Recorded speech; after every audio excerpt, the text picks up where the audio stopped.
and welcome to episode 2 of Eldritch Pod. I didn't know if we were going to say that together. We didn't plan it, so it'd have been a fucking miracle if we did. 3, 2, 1.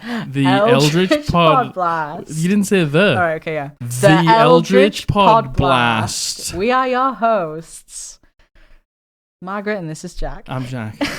You can tell we didn't plan any of this. Should we do the thing where I say your name and you say mine? Yeah, sure. That's really funny, yeah. Oh, but I'm Margaret. Oh, yeah, and I'm Jack. No? No, maybe not.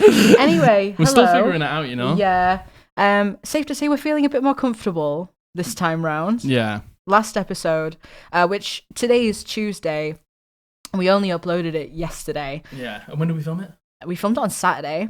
So, no idea how that has been received as of yet. Yeah. But we're feeling, I mean, I can only speak for myself. I'm feeling a lot more comfortable this time round. Yeah, I'm feeling more comfortable. I enjoyed it as well. No, I enjoyed it. It was great fun. Yeah, hence, I guess, why we're here again. Yeah, 3 days later. Yeah. So, today we want to talk about the conundrum of being a forever DM and a forever player. Yeah.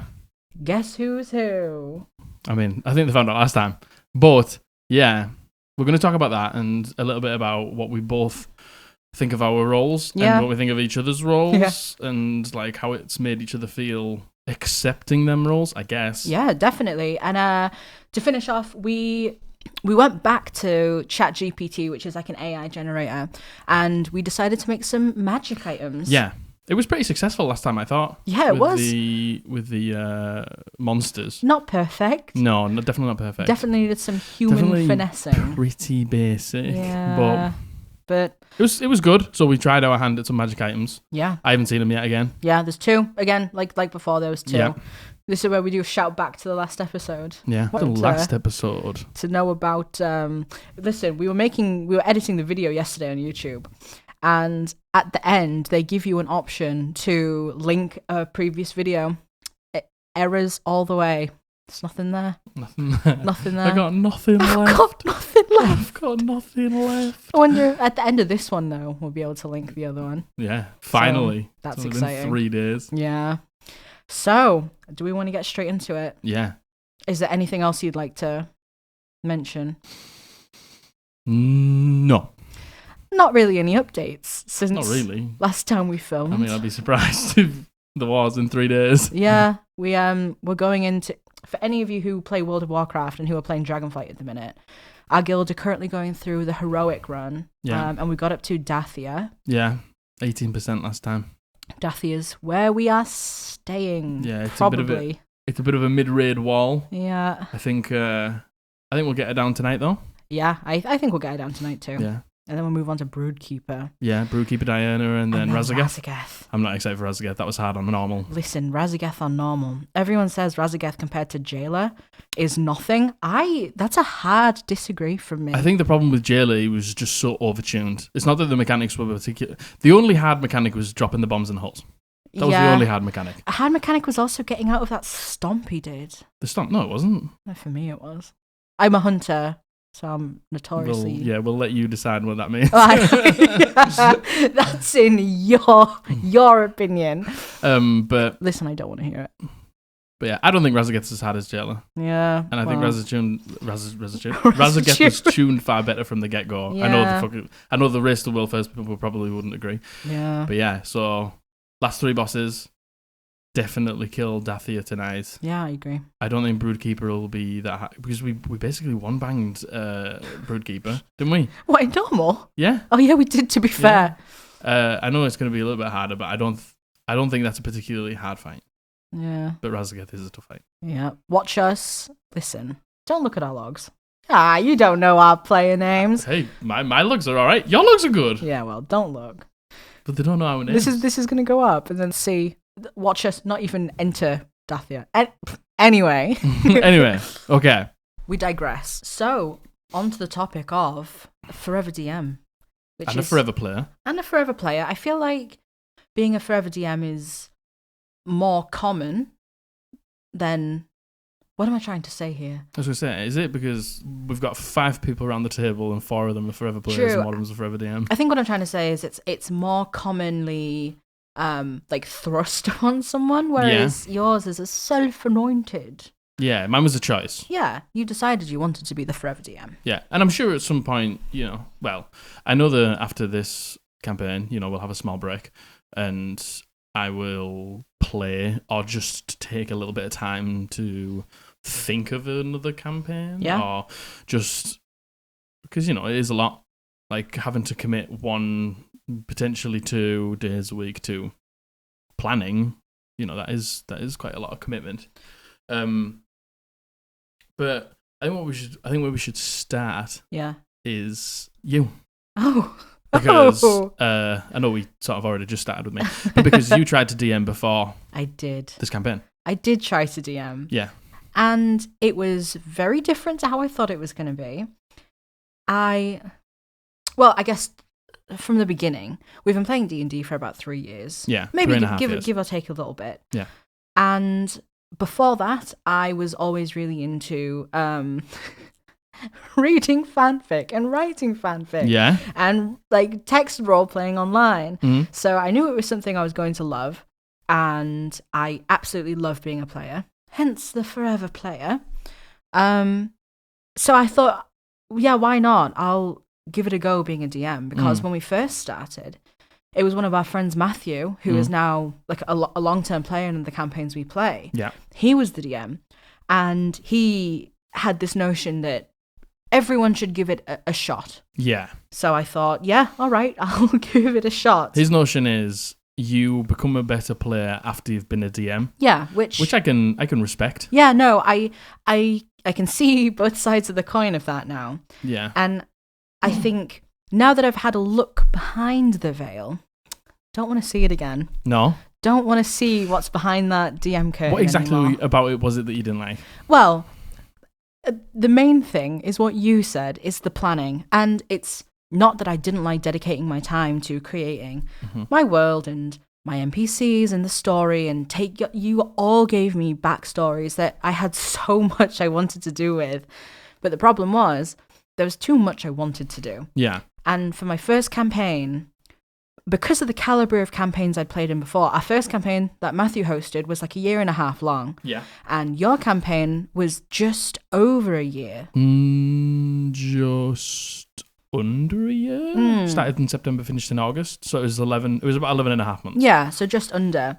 And there was a lot of story to them, which is what I like. The style of tabletop role-playing games that I like. I love the role play. Yeah. I love getting lost in the story. Yeah. I love getting caught up in the mystery, Getting the lost romance. in the sauce. Yeah, I love it. And I just went too far, I think. I planned out the base story. I planned out the world. And you know what? It just didn't stop. Which I know the whole point of D&D is it's a growing story that can always grows. And everything your players do affects it. And that's where I struggled. Yeah. Well, you basically, because I know in my first campaign, the one thing I suffered from was like, we don't really like, my campaigns are never like open world. They're very, like, you have choices to make and things you can do, and NPCs, and, it's very much written by what you do, but there is always something obvious to do. Yes. I think what you do very well is you give us the kind of obvious path, but then you go, but there's also these other things that need seeing too. Yeah. And it's like you fish around for us to see what we're going to pick. But the problem with us as players is we do everything. Yeah, and I think I know that this time round. Yeah. I won't give you as many bits. I'll be like, okay, this is what I want you to do. Yeah. The main story can wait. I won't give you both. Yeah. Just because I know what you like, and I know that you're just going to be like, oh, he's given us this, he's planned this, we have to do this now. Yeah. So I stopped being like, oh, there's these things that you can do, because you guys will always just prioritize, oh, well, this is the most important, because this is obviously the main storyline. Yeah. So we have to go and do this. Yeah. We're just, and that's just how we are. Yeah. And I think that's how I was as a DM as well. And in my head, that everything you guys encountered, everyone you came across, everything your filthy little grubby hands touched had to be relating to the main story. It's so which is just hard to do. I know. Trust me, I know. And Another thing I struggled with, to be honest, was the lack of control. I have it in my mind the way I want something to go. Yeah. Which is the cardinal sin of D&D, really, isn't it? You can't ever predict how things are going to go. No. And the party makeup, so it was 4 players and me as the DM. The party makeup was 2 really chaotic characters. Yeah, they were pretty chaotic. Who did wild shit constantly, and 2 other people who kind of weren't bothered about doing that. And therefore, their decisions led a lot of what happened. I just couldn't handle it. Because it's so strange, because I know Matthew, when he was DMing, if we went back to the town before we went off on another leg of our journey or something like that, and we ended up just, checking in with all the NPCs and doing a bit of shopping and doing some role play, and then we didn't actually complete all of his stuff, he'd take that as a win, because then he'd be like, oh, well, next week I don't have to plan as much. Yeah. But I think for you, when we didn't get everything through that you were excited for, you were a bit like, oh. Yeah, I felt like the failure. You felt devastated? Yeah. I'm a very whimsical bitch. Yeah. I love to get swept away in the whimsy. I love like the big monologues. I just love that stuff. And you know what? Not everyone does. And not everyone wants to sit through a moment like that every time, which is what I try to curate in every single session. Which is a lot, which I shouldn't have done. Well, if that's what you wanted to do, you should. There's no being like, I shouldn't have done that, because if that's the way you wanted to run your session, that's the way you should have run it. It was too much pressure though to give everyone a meaning. To not to get too far into it, but one of the big premises of my campaigns was dreams, and how dreams are like a gateway to somewhere else. Yeah. And not everyone could have a dream, and dreams were like the leftover remnants of the gods that used to walk the earth before us. And the whole group were dreamers. They had dreams. That's what made them special. Yeah. And I think I tried too much to give them too much of a look into that too soon. You made a really good point, actually, when we were playing. You said you have to make sure things stay special. Yeah. Like if something happens all the time and it's not special anymore. Yeah.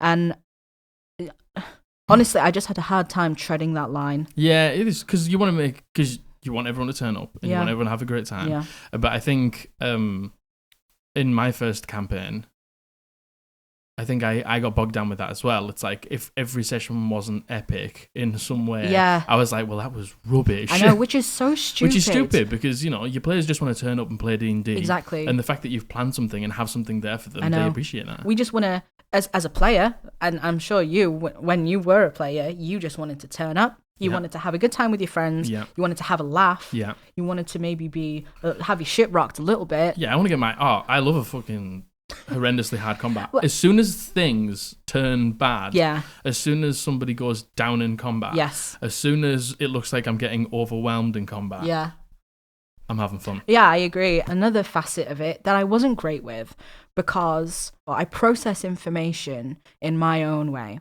and I can't do that by sitting and reading the stat blocks in the monster manual. Yeah.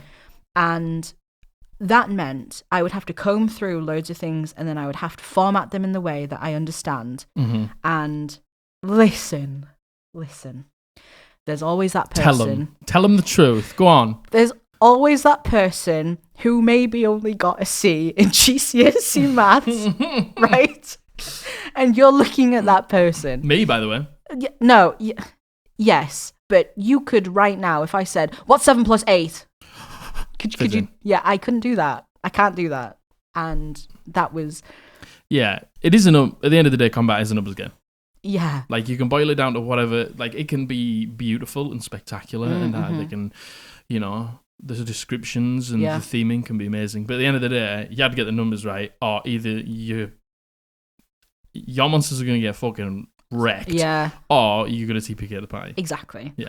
To be fair, though, how many combats did we have in yours? We had the first one in the village, we had the spiders in the forest, we had the witch. Yeah. I think that was it, wasn't it?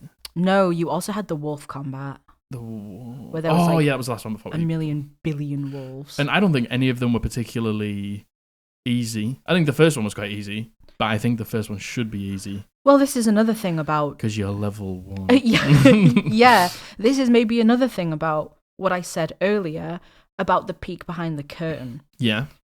There were things I didn't scale them properly at all in the first instance. So there were things that I was like, let's just add a little bit more health onto this monster. I mean, every DM's done that, and any DM who said they haven't done that is a fucking liar. I know, and I know but you have to do that in good faith, and I don't know if I was doing it in good faith. Yeah. Okay. Yeah, I'm with you. So the whole thing, listen, you go ahead and you create a world, a fantastical, in your opinion, world with special NPCs, with special moments, and you pour your heart out into these descriptions and monologues. Sometimes all your players want to do is fight each other, push each other down the stairs, and get high. Yeah. Sometimes that's all they want to do. And do you want to know what? That's fine. And the thing is, if you were in my game and you did that, it'd be fine. But I think it was more... I feel like your feelings got hurt because you thought that we weren't respect. Was it respect? Is that the right word? It wasn't respect. I felt like I'd failed you because the things I was putting in front of you, you weren't engaging with in the way I expected. Yeah. It all comes down to the way I predetermined things to go in my mind. And unfortunately, that is just the way my mind works. And do you want to know what? I don't think you're the first time DM who's felt like that. Yeah. And I think once again, I'm the type of person where any scenario, I have to, in my head, pre-plan every single outcome to that situation. And D&D was no different. Yeah. And when you start to force your players into a situation that you've pre-planned in your head, no one's going to enjoy it. Yeah, I know what you mean. It's like an aspect of railroading, isn't it? Well, exactly. And I think I was definitely trying to railroad, but I didn't know how to do it. Without railroading as super obviously. Yeah, well, yeah, exactly. And it was a mixture of everything, but ultimately I just wasn't great at it. But the main thing, and I think we came to the conclusion of this, is I said to you, because, after every single D&D session, we got to take, Abby to the train station so she can get a train home. And then we go to McDonald's. So every week we get to, review what's happened. Yeah. And every single time... Well, because, again, we're a couple and we live with each other. Yeah, we drive to the train station, to McDonald's, and then home. And every time we'd finished... I could tell, as somebody who knows you very well, you weren't having fun. No, I wasn't. And you got in the car, and usually after you finished as a player, you were like, oh man, that was such a great session, and I had so much fun, I can't wait till next week. And then every single time it was like, well, I think I enjoyed it. And it's like, yeah, I know. You should know. And I'm the type of person, again, where I analyze everything I do, and I put a lot of pressure on myself. Listen, none of you put any pressure on me. Yeah, no one. We went into it, and we even set the ground rules of, I might not like this, so if I don't, we're just going to stop. Yeah. And someone else will take over. And that's exactly what happened. Yeah, and nobody had any hard feelings. Everyone was so unbelievably understanding, especially Matthew. Because above being a D&D group, we're friends. Yeah, exactly. So I said to you, I said, you thought that people were going to be upset. I said, not a single person is going to care. No one cared. And no one cared. No one cared. I think the reason I felt bad was because you all made these characters specifically for my campaign, because I gave a world primer. I kind of let you know the state of things. And you guys came in with characters that you thought would probably fit the situation, which you did. And I just felt bad. I felt like, yes, I had put effort into this world, but you guys put effort into your characters as well. Yeah. And it was kind of it was disappointing, I think, for me to have to say no, because it's like a pride thing, isn't it? To be able to go, right, okay, this isn't working, and then say. And I think this is a good example of, if you're not enjoying something, if you don't like it, if it's upsetting you and stressing you out, you need to just say, because I was so worried that people were going to be mad at me. No one was going to. I feel like I knew, and I kept telling you, no one's going to be bothered. I know, no one was cared. going to be bothered. Everyone was and everyone would support you. Because at the end of the day, we knew that the group wasn't going to break up, and we were still going to play D&D in some capacity. Yeah, exactly. No matter what. Yeah, and everyone was very kind and very understanding. Yeah. And listen, if you're a DM in the same situation that I was in a few months ago, you're not enjoying it, just say, don't torture yourself. Yeah, and also, you need to remember that your players are going to have fun no matter what. Exactly. Don't put that pressure of every session needs to be epic, every moment needs to be epic. Yeah. Just as long as you got something planned, it might be less this week than last week. It doesn't matter. As long as you got something planned, and as long as your friends can turn up and play D&D, they don't care. Some of the funniest parts were the parts I just mentioned then, when you're scrapping with each other and you're flinging each other down the stairs. And if you don't get to everything, it doesn't matter. Yeah, I know. So I guess that's the other end of the spectrum to yourself. Yeah. Really. Yeah. If we want to segue into that. Yeah, if we want to start, take the focus off me.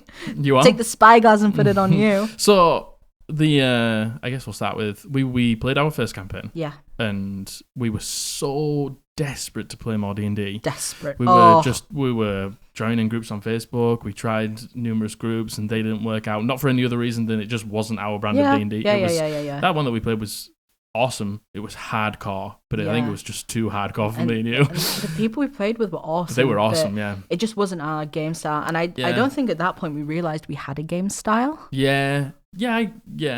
I agree. I don't think at that moment, because obviously we tried it and we were like, why isn't this right? Yeah. And then we realised it just wasn't our brand of D&D. Mm-hmm. So I was like, we joined that group and it didn't work, and we joined another group and we literally I was like, I'm going to DM. Yeah. I'm just going to give it a go. If I crash and burn and I fail, it doesn't matter as long as I've given it a go. But I tried it. Yeah. And I enjoyed it. And you were great at it. Straight off the bat, you took to it incredibly well. It didn't feel like there was any teething problems at all. Oh, that's good. And again, I mean, the thing is, she says that there was, but it doesn't matter. Hey, we never knew. No, but it doesn't matter if there was. Oh, well, yeah, of course. At the end of the day, it was my first session. Yeah. I nearly TPK'd you guys in my second session. Do you know what I mean? Like, they are teething issues. Yeah. Like, I like a hard combat. That was too hard. And there was some bad decisions made. And yeah, there was some bad decisions made. Like, as a DM, I definitely, this is tough.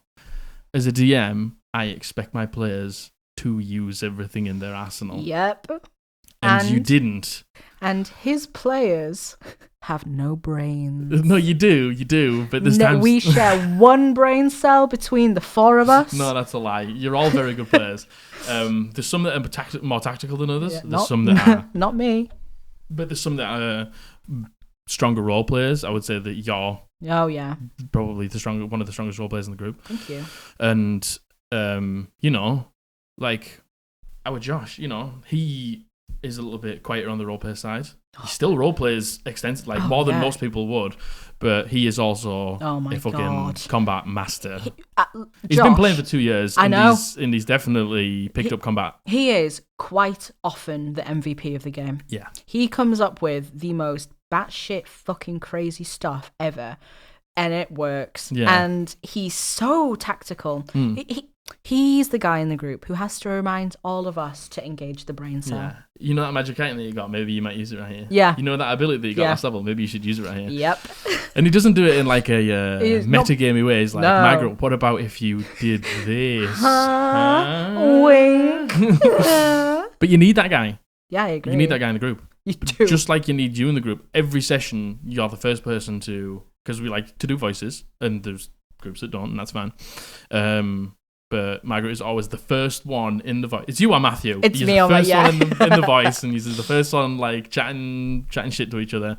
And it's good to have that player to just like break the ice immediately. Yeah. Like now it doesn't matter. No. Because we're all so comfortable. We've been playing for so long. Yeah, definitely. But yeah, I think back onto the Forever DM thing. I think immediately something was different for me. Yes. When I started DMing, it gave me a different joy. Yeah.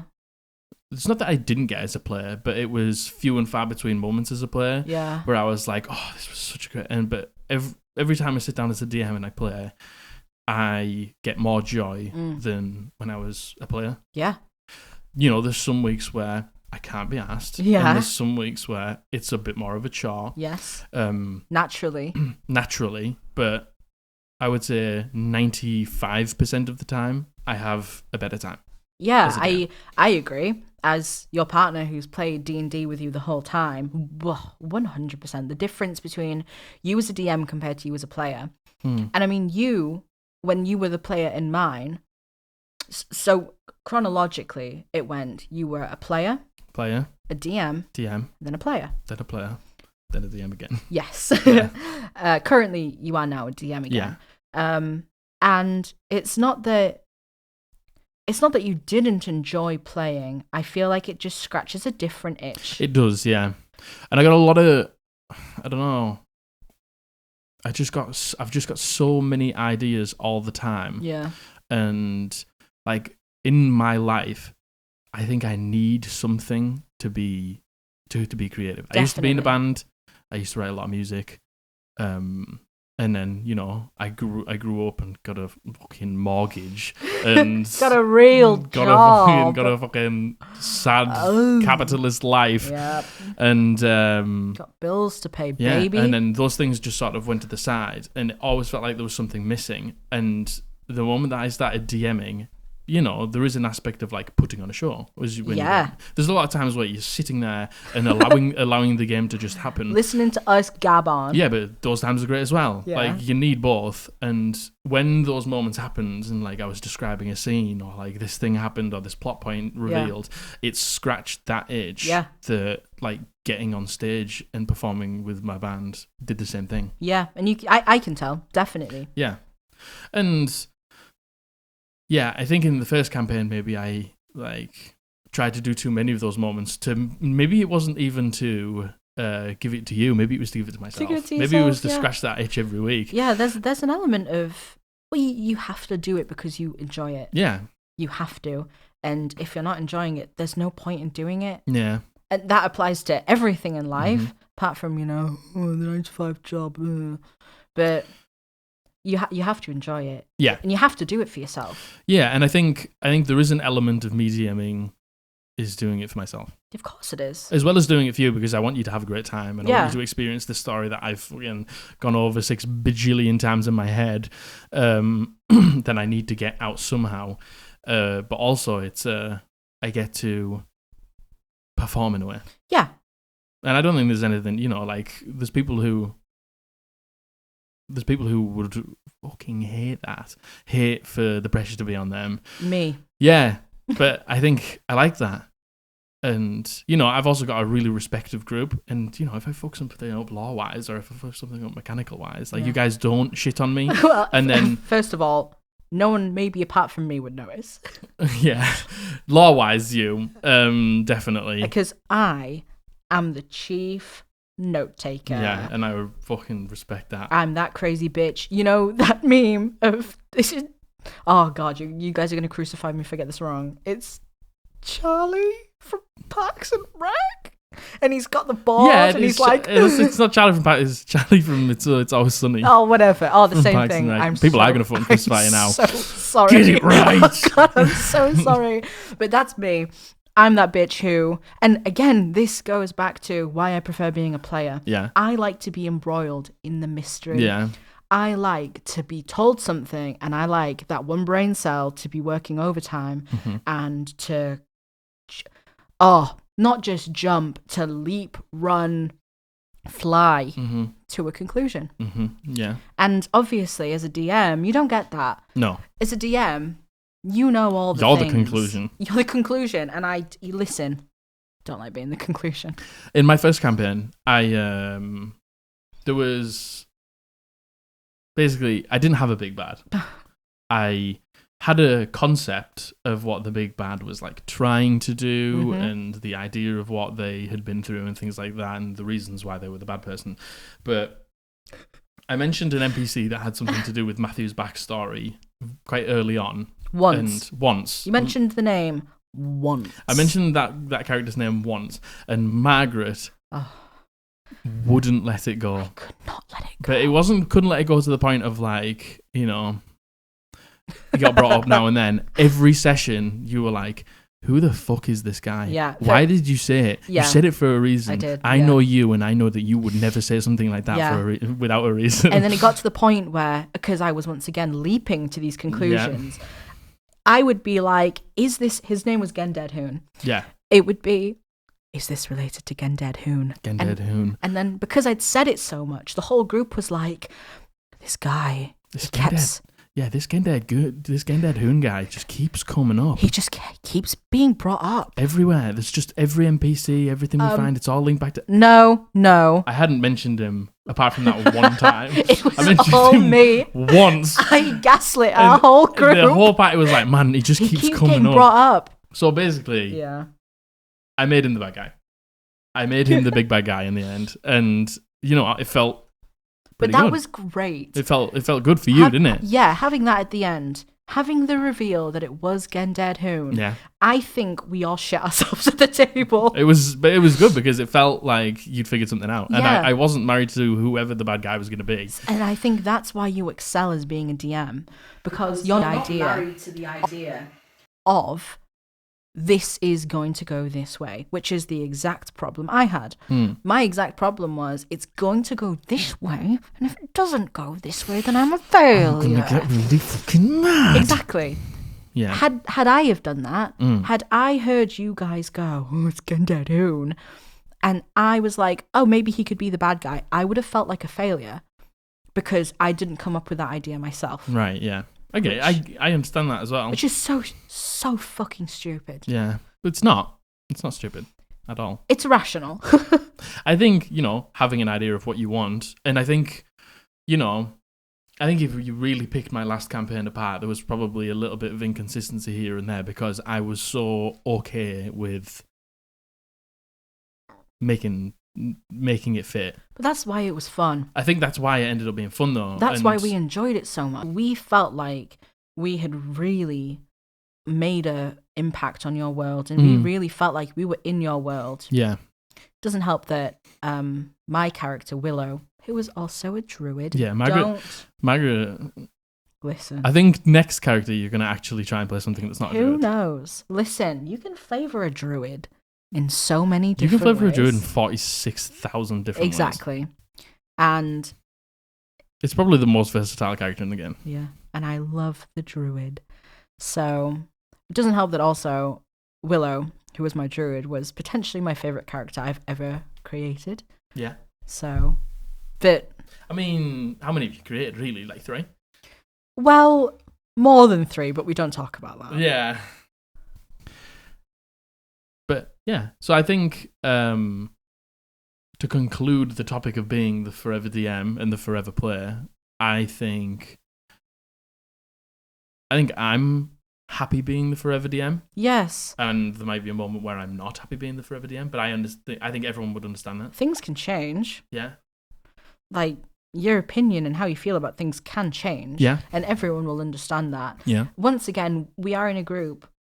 And to be honest, everyone who plays D&D should be in a group where they feel comfortable. Yeah. They feel like they can tell each other what's going on and how they feel, and everyone is accepting of one another. Yeah. I know that is a perfect world scenario, but everyone should be in that situation, and luckily we are. Yeah, and I think it's strange because after the last campaign finished, after a year we didn't really miss many weeks. I think we maybe missed like 2 or 3 weeks the entire year.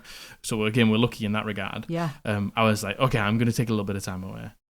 Because, just to like reset. And I think maybe a month, 2 months went by, and then I was like... crawling up the walls. I was like... yeah. Man, I got a fucking DM again. Yeah, we'd get into bed every night, and I'd turn around and you'd just be laying there like... staring at the ceiling thinking... I think, yeah...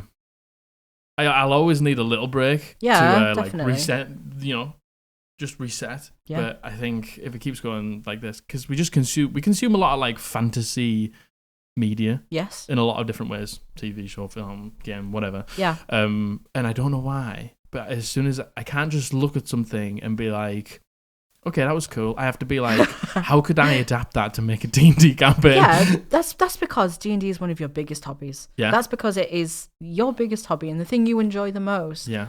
And that's normal. Yeah, I think that's so. Totally normal. Even I do that, and I know I will never DM again. But there's so many things where I'm like, I could incorporate that into a character story. There's something we watched the other night, Princess Mononoke. I was like, listen, oh man, yeah, that's a great story though. That would be a great kickoff point. There's a lot of there's creative people get inspiration from fucking everything everywhere. Unfortunately for us. Yeah. So yeah. I mean, the Forever DM thing as well. We were worried that maybe because Matthew was the full-time DM our first campaign, you were worried that maybe he would be upset with the idea of you being the Forever DM. Mm-hmm. But again, we had a conversation and we talked about it, and the breaks that Jack's talking about between his campaigns, Matthew will then go ahead and do like a 4-week one-shot. Yeah, like a short campaign. Yeah, that are just, we can just create whatever characters, do whatever, enjoy this 4-week short, I guess the word is. So, yeah, I guess the point is just talk to your group. Yeah. Well, if you feel a certain way, talk to your group. Yeah. And we're not all as lucky to have someone who anoints themselves Forever DM. Yeah. So thank you for anointing yourself Forever DM. And thank everyone for letting me do that. Yeah. I know there's a few. I think Josh is quite interested in maybe doing something. So I think in the in between this campaign and the next, I think we might let Josh have a go. Yeah. And also Matthew. Yeah. And just like maybe take 2 months and let them do a four episode or each or something episode. Never me. No. Never again. Not even like a one-off. No. Okay. Not even a one-off. No. Y'all can get fucked. Well, that's fair. That's fair. Anyway, what's next? What's next? So we have the AI-generated magic items. Magic items, yeah. So I had a hand in actually. Yeah, you did. Creating these ones, like I didn't with the monsters. Because last night I was having a big old whinge. Yeah, and I had a hand in. Margaret still created them, and she knows what they look like, and what they do, and what they are. Yeah. But we made one brand new. The prompt was like brand new, never seen before. Dungeons and Dragons magic item. That's pretty much exactly on the nose. That is like how it functions, how it looks. Yeah. And then we did because obviously Margaret's playing a moon druid. Because all I play is a druid.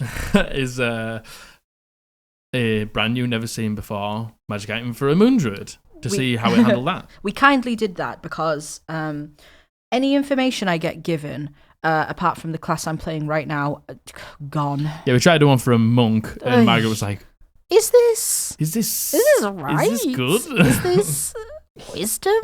Anyway, so the first item. Yeah. The prompt was. God, I've got this on my phone. Let me have a look. The prompt was almost exactly what you said then. Yeah. So the prompt I put into ChatGPT was create and describe a brand new, never seen before magic item in a Dungeons and Dragons game. Include function, stats, and description. So, name. Staff of Elemental Mastery. Staff of Elemental Mastery. That's first of all, that's cool. Yeah, that is cool. Super cool. Sounds like a bit of a shaman. Yeah, that's exactly what I thought as well. It's harnessing the elements. It gets more shamany. Oh, does it? Yeah, it's a staff. It's a legendary item, and attunement is required. Yeah. So the description of the staff is: this powerful staff is crafted from ancient wood and adorned with intricate engravings and precious gems.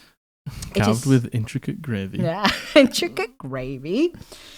It is imbued with the power of the elements, granting the wielder mastery over fire, water, earth, and air. Super cool. Yeah, totally. Tell you what, already, before we go any further, Yeah. Tell you who would fucking love this. Who? As a class. What a monk. A Wave of Fall Elements monk. I mean, I know the Wave of the Fall Elements monk is actual trash in terms of a subclass, and it needs a lot of help, but that would be sick for a Fire Elements monk. Yeah, I agree. Super cool. The idea, it's giving very much Avatar Last Airbender vibes. Yeah. It's also giving Elemental Enhancement Shaman from WoW. WoW, yeah. Well, the functions, which I think the functions are like what it does. So functions active. That's what functions do, I think. Functions are how it works. So we have Elemental Blast, which is an elemental shaman thing, which is also an elemental shaman thing, and enhancement shaman. Enhancement as well. Don't fucking leave enhancement out. So the wielder can unleash a blast of elemental energy from the staff, dealing 3d8 damage of the chosen element, which is fire, water, earth, or air, to a single target within 120 feet. Pretty good. Does it say if it requires an action? Well, this is what I mean, because it says active, right? And again, because this comes from AI, I think me saying the word function threw it off a little bit. Yeah. So there's active functions and then there's passive functions. Active functions would, I imagine, mean things you have to to activate with like an action or a bonus action. Yeah. It doesn't just every round blast somebody with 123 3d8. Yeah. So yeah, I think you would probably even your allies. Yeah. Oh, especially just the allies. Just fucking blasting everyone. Anyone you got a bone to pick with, fuck you. That's a blasting. That's a blasting. So then you have Elemental Shield. Yeah. The wielder can summon a shield of the chosen element, fire, water, earth, or air, to protect themselves, granting resistance to the chosen element's damage and providing temporary hit points equal to the wielder's level. That's cool. That's really cool. Yeah. And then again, doesn't say action, bonus action, whatever, but I guess you can just put those in afterwards. But yeah, I think that's something that, you know. I mean, water damage, earth damage, and air damage, unfortunately, aren't damage typed. So I think you would have to, you know, fire, cold. I don't know. Would it be like bludgeoning? Yeah. And maybe like air could be like thunder or lightning. Lightning, probably. Yeah. And you know, those are pretty commonly used. Or maybe earth could be like poison or something like that. Yeah, I guess if you're going down the whole like. I was going to say the earth route. Yeah, I think, needs a little bit of tweaking, but still very cool. Yeah, and then the final active is Elemental Manipulation. The wielder can manipulate the elements within the 30-foot radius, gust of wind, creating a small flame, creating a small pool of water, or causing small earth tremors. Okay. So that's kind of... It's a buffed version of, like, Druidcraft. Okay. I guess. Gust of wind is a cantrip. Yes. So I guess that works. Create a small flame. Small pool of water, I guess. It's like, can you do anything with that flame? I think that would just be... That would come down to the creativity. But, like, tremors, you can do it with, like, thaumaturgy or things like that. So I guess that's cool. And then the passive is the staff grants the wielder proficiency in the Arcana skill. Weird. That is weird. To have Why Arcana feels super not elemental. You'd think it would be nature. Nature, animal handling, anything like that. Maybe even like survival. I was going to say potentially survival. Yeah. But Arcana is a strange one. But then again, I suppose looking at it from the AI's perspective, staff, magic item, Arcana, I guess. So then the stats that you get with the staff, you get a +3 to your spell attack roll and spell save DC for spells of the chosen element. Mm-hmm. Then a +1 to the wielder's spell slots for the chosen elements. So just get an extra spell slot. But only if you cast it using fire, water, cold. Yeah. And then... That's kind of cool, to be fair. There's a note that says, as the wielder can change the elementals... As the wielder can change the element the staff is imbued with, so the staff has a limited use before it needs to be recharged. DM discretion. Okay. So it's a chargeable thing. I think the only thing that... Well, there's a few things that we've been over so far, but legendary staff. Yeah. Legendary items are endgame items. Right. Like, they're the shit that you're going to be getting when you're cranking the levels. Yeah. And then for it to be like, you can do 3d8 damage. You know what I mean? Like, that's like second level spells can do that level of damage. Yeah, and... If it was, do you want to know what? If it was like, you get to do 3d8 damage of your chosen element to somebody within 120 feet as a bonus action. Yeah. Then it's like, okay. That's a bit better. And the same with the shield. Yeah. Because if you're having to pick between... The shield could be a reaction. Yeah. If you're having to just juggle these all between one action. It's like, if I'm legendary spellcaster, I'm going to choose casting a 6th, 7th, 5th level spell over doing 3D damage. Yes. Or it might be sick, at the end of a at the end of a dungeon crawl, if you've got nothing, I've got nothing left. I've got nothing left to give. Then yeah, I would use it. So do you want to know what? Flavor, some great ideas. Yeah. Obviously, as I think we're learning now that the itty-gritty details, like is it an action, is it a bonus action, things like that, it doesn't really specify. No, but I still mean, cool. the thing is, the prompt we gave was still quite vague. Yeah, we didn't specify that it had to be legendary. We didn't specify. Yeah, so when you think about it like that, we didn't say a legendary high-level magic item. Yeah. It gave us legendary, but then sort of gave us a mid-tier magic item. Yeah. So you got to give it. That could definitely be finessed. Or again, like we said in the other video, these items, or I guess the stat blocks we had in the other ones, they're a great starting off point. Yeah. You just have to do some finessing. Yeah, if I had like an elemental sort of player, and I was like, I'm really struggling to think of an idea. I went there, got that, and then I was like, sick. Yeah. Now I've got a base. Now I can be like, this is a bonus action, this is an action, and like work upon the that. bits at the bottom, like the Arcana, the +3, the +1 spell slot. Like I can fix you can those change bits. all of those. Yeah, and it's done the hard work. It's the inspiration behind the item. I think is kind of the main takeaway from these things. I like it. It's cool. So that was the first one. What was it? The Moon Druid? Yes. Well, we didn't actually specify Moon. Oh, no, we did specify Moon Druid. So the second prompt, we wanted to create an item for a Moon Druid specifically. So Never seen before. My little brain could understand it.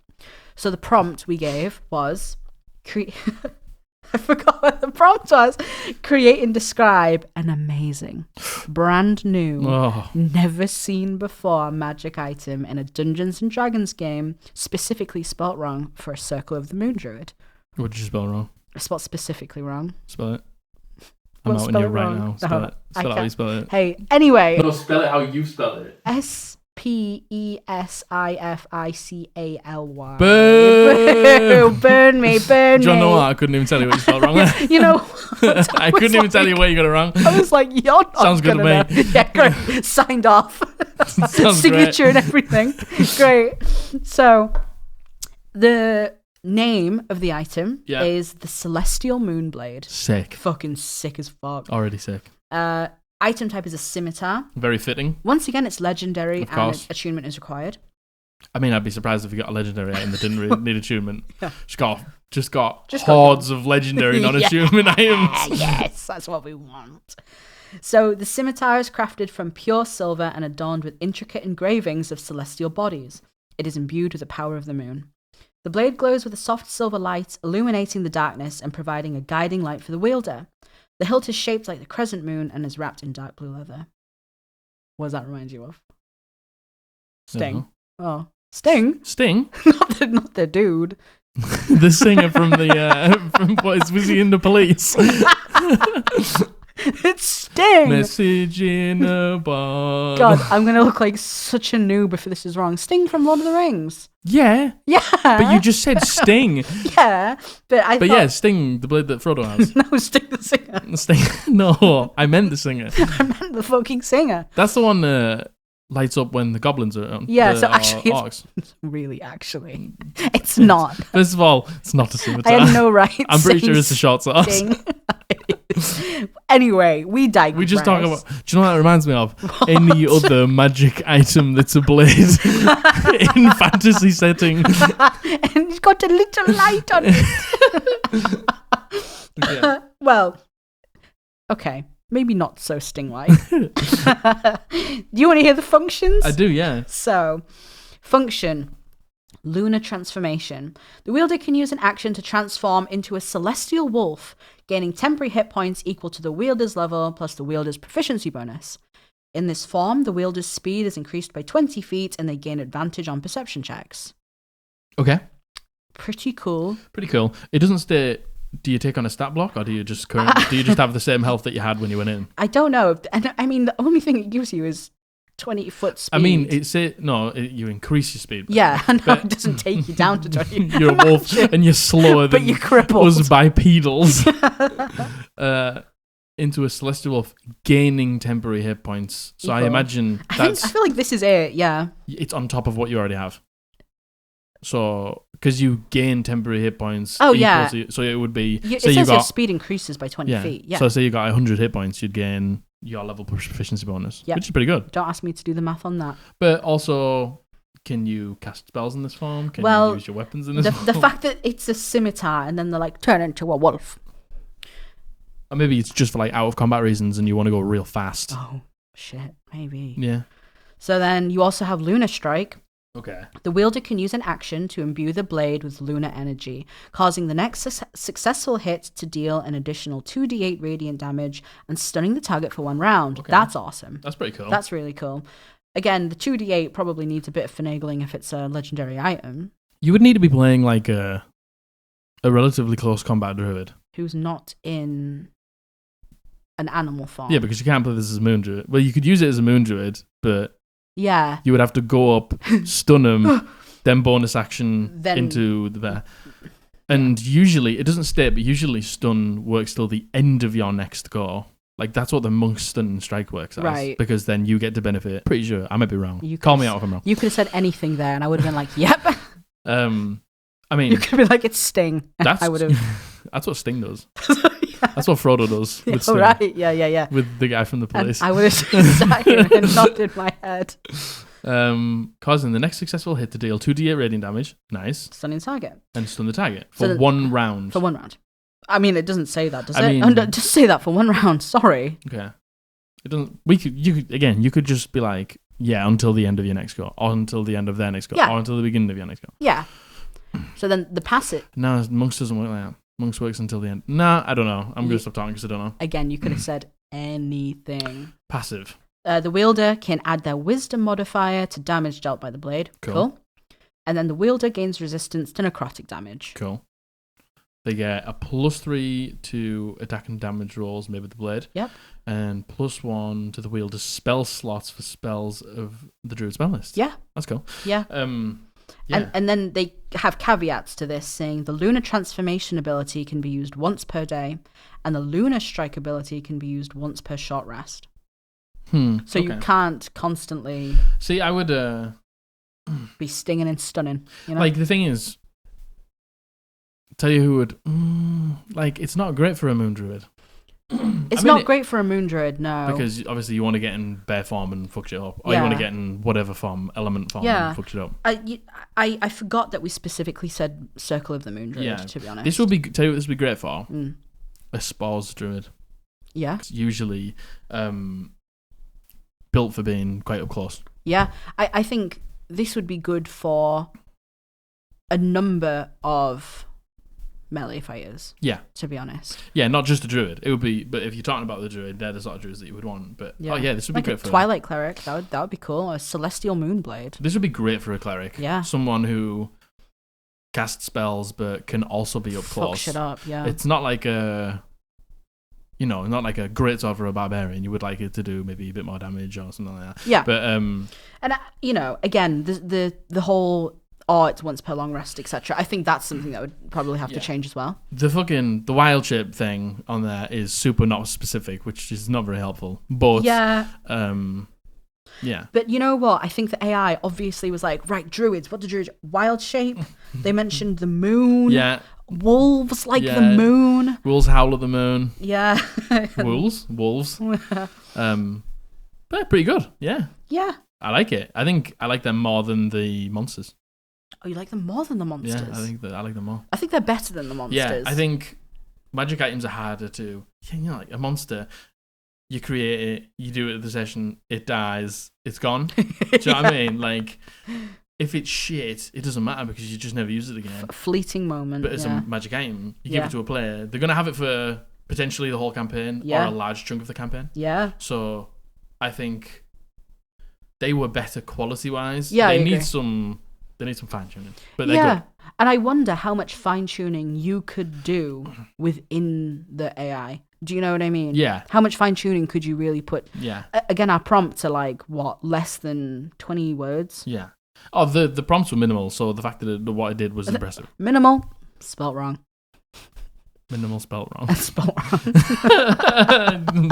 Gotta spell something wrong to make the job of the AI just that little bit harder. Just a bit harder. Yeah, you gotta Gotta let them take the L somewhere. Yeah. Guess that's it then, really. Yeah.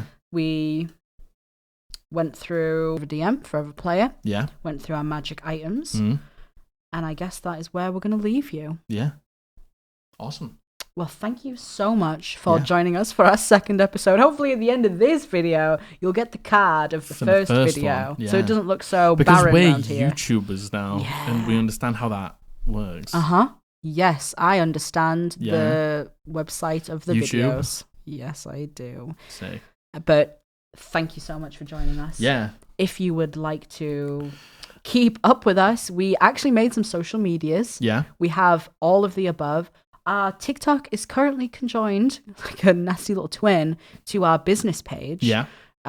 We don't know if that's something that we're going to keep like that. That's what it is for now. That's what it is for now. That's what you're going to deal with. Yeah. If you guys have any suggestions about what you'd like us to talk about, if there's any weird abominations you want us to make in AI. If you've made any magic items or any monsters that you want us to have a look at, send us and we can have a look at them. Yeah. But if you can follow, like, subscribe, leave a comment.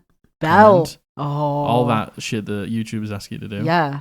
It all helps. Was it ring the bell? Yeah, ring the bell for the notifications. Smash the like button. Smash it. Smash that like button. You can't just click it. You gotta fucking smash it. If you break your mouse, you get bonus points. Yes, exactly. I am not held responsible for if you break your mouse. No, we are.